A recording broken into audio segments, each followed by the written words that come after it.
মরণ তেমন। কর্ম যদি সুন্দর হয় পয়গম্বর বলেন তার মরণটা সুন্দর হয়, কর্ম যদি খারাপ হয় মরণটা তার খারাপ হয়। রাসূল বলেন তুবাসুন কামা তামুতুন, ওরে কিয়ামতের ময়দান তোর জন্য হবে কেমন? বলে তোর মরণ হবে যেমন। মরণ যদি সুন্দর হয় হাসরটা তার সুন্দর হয়। এজন্য ঈমানের মৃত্যু আল্লাহর কাছে চাইতে হয়। কথা ঠিক না বেঠিক?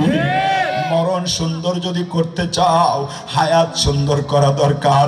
পয়গম্বর ঈসা বলে আল্লাহ জন্ম দিয়েছেন সুন্দর, আমি খুশি হইলাম, কিন্তু আপনি হায়াত দেন যেই হায়াতে আপনার গোলামি কইরা আমি যেন মরণ সুন্দর করতে পারি।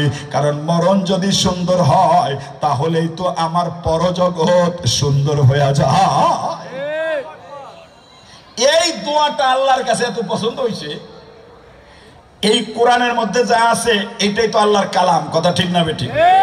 কথা কেনা ঠিক কিনা? এটা আল্লাহর কালাম। ঈসা নবীর কথা হইছে আমগো নবীর আসার কোরআন নাজেলের আরো 500-600 বছর আগে। সেই বক্তব্যটা বন্ধুর কাছে পছন্দ হওয়ার কারণে এই বক্তব্যটা আল্লাহ নিজের বক্তব্য বানাইয়া নিজের কালাম বানাইয়া কোরআনের মধ্যে জায়গা দিয়েছে। কথা ঠিক না বেঠিক? বক্তব্যটা অনেক আগের, সেই বক্তব্যটা আল্লাহ নিজের বানায়া কালামে পাকের মধ্যে জায়গা দেয়। আল্লাহ বুঝাইতে চান পয়গম্বর গো, ঈসার বক্তব্য আমার কাছে বড় পছন্দের হয়ে গেছে। আপনার উম্মত যেন জন্মের আগে বাচ্চার জন্য দোয়া করে, আল্লাহ আমাকে একটা বাচ্চা দিবেন, বাচ্চাটা আপনি সুন্দর দিয়েন, বাচ্চাটা আপনি ল্যাংরা বানায়েন না, লুলা বানায়েন না, অন্ধ বানায়েন না, বোবা বানায়েন না। এই যুবক বাবারা, যার বিবির গর্ভে বাচ্চা সেই স্বামীর জন্য দোয়া করা দরকার, আল্লাহ আমার বাচ্চাটা আপনি সালামতির জন্ম দিয়েন, নিরাপত্তার জন্ম দিয়েন। অন্ধ বানায়েন না, ল্যাংরা বানায়েন না, লুলা বানায়েন না, সিজারে বাচ্চা দিয়েন না, পেট কাইটা বাচ্চা দিয়েন না রে আল্লাহ। আপনার পক্ষ থেকে আমাকে এমন একটা বাচ্চা দেন যেই বাচ্চাটা নেককার হবে। ওই দোয়া যেরকম দরকার হায়াত সুন্দর করা দরকার, হায়াত সুন্দরের দোয়া যেরকম দরকার মরণ সুন্দরের দোয়া দরকার। কারণ মরণ যার সুন্দর হয় হাসর তার সুন্দর হয়। রাসূল বলেন তামুতুন কামা তাইশুন, মরবা কেমন? বলে কর্ম যেমন। বলেন কর্ম যেমন মরণ তেমন। বলেন কর্ম যেমন, জোরে বলেন কর্ম যেমন মরণ তেমন, কর্ম যেমন মরণ তেমন, কর্ম যেমন মরণ তেমন। কর্ম যদি সুন্দর হয় মরণ সুন্দর হয়।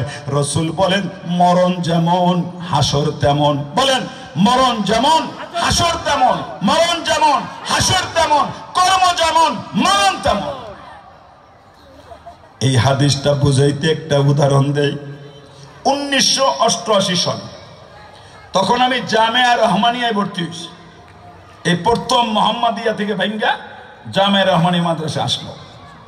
শেখুল হাদিস আল্লামা আজিজুল হক সাহেব, আল্লামা মুফতি মনসুরুল হক দামাত বরকাতুহুম, আল্লামা হেফজুর রহমান সাহেব দামাত, ওনারা সবাই তখন একসাথে, আলাদা হয়নি। আবহানী ক্লাব মাঠ অথবা পিসি কালচার আমার ভালো মনে নাই, গান গাইতে আইলো ফিরুজ শাহী, বিক্রমপুরের গায়ক, বাবের গান গায়। উনি গান শুরু করলেন, 1 সেকেন্ডের নাই ভরসা ফুরাই যাবে রং তামাশা। শ্রোতারা দাঁড়ায় গেল, ফিরুজ শাহী গানটা আবার গাও। ফিরুজ শাহী বলে এক মজমায় এক গান কয়বার গাইব? কয় যদি গানটা আমাদের পছন্দ হয় 2 বার গেলে কি? তোমার গানের সাথে অর্থের মিল হয়ে গেছে। হারমোনিয়ামের মধ্যে সুর লাগাইলেন আর জবানটা দিয়ে ডাক দিলেন 1 সেকেন্ডের নাই ভরসা। ওই যে হা করছে আল্লাহ ডাক দিয়া বললেন জিবরিল রে আমার হাবিবের হাদিসটা বাস্তবায়ন কর, ওর জানটা এই অবস্থায় নিয়ে যা, কর্ম যেমন মরণ তেমন। ওইভাবে পত্রিকায় ছবি আইছে। হাসর কি হবে সিদ্ধান্ত আমার আল্লাহর কথা, ঠিক না বেঠিক? কিন্তু বাহ্যিক ভাবে দেখা যায় ও গান গাইতে গাইতে মরছে, কথা ঠিক না বেঠিক? মরণ যেমন কর্ম যেমন মরণ তেমন বাবা। গত নির্বাচনে, এই নির্বাচনের আগের নির্বাচন, এই যে নগরকান্দা জেলার মধ্যে মিছিল চলতেছে, ওই মিছিলের মাঝে একজন স্লোগান দিতেছে, আমার ভাই তোমার ভাই। বলতে বলতে দুনিয়ার থেকে বিদায় হয়ে যায়। কর্ম যেমন মরণ তেমন। যুবক বন্ধু, বৃদ্ধ বাবা, এই যে গত কয়েকদিন আগে তোমরা মোবাইলের মধ্যে দেখছো, পত্রিকায় রিপোর্ট আসছে, মাদারীপুরের মধ্যে কিছু মহিলা মদ খাইয়া নাচতে নাচতে রাতের বেলায় মারা গেছে। 12টার পরে মদ খায়, 3টা পর্যন্ত নাচে, 3:30টায় হাসপাতাল, ওখানেই মারা যায়। কর্ম যেমন মরণ তেমন। রাতের বেলা মদ খাইয়া ঘুমাইছো, সকাল বেলা মারা গেছে। এমন প্রমাণ জয়নগরেও থাকতে পারে, কথা ঠিক না বেঠিক?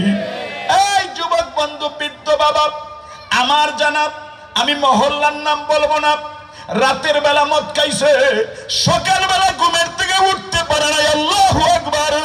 এই যুবক বন্ধু, বৃদ্ধ বাবা রে, তুই যে জেনা করে ঘুমাইলি, হারাম খাইয়া ঘুমাইলি, একবার চিন্তা করস না?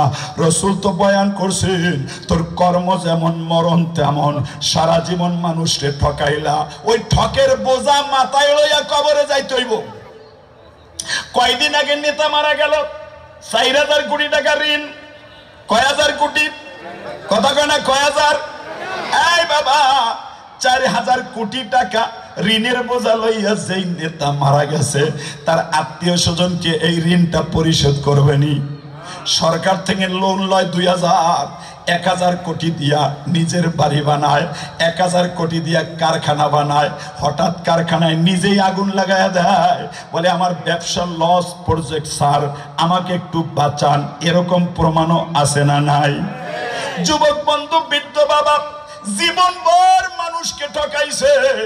এজন্য 4,000 5,000 কোটি টাকা রিজেন্ট বোঝা রাইকা আল্লাহ কবরে নিয়ে গেছে। মালিক বুঝাইতে চায়, তুই জন্মের পর থেকে মানুষকে ঠকাইলা, ওই ঠকের মামলা থেকে তোকে ছুটাবো না। ওই ঠকের মামলা মাথায় লইয়াই কবরে আয়। গুরজুর বাড়ি খাবি আর বুঝবি মানুষের ঠকানের অপরাধটা কত বড়, কথা ঠিক না বেঠিক? এই জন্য মালিক বলেন, কর্ম যেমন মরণ তেমন।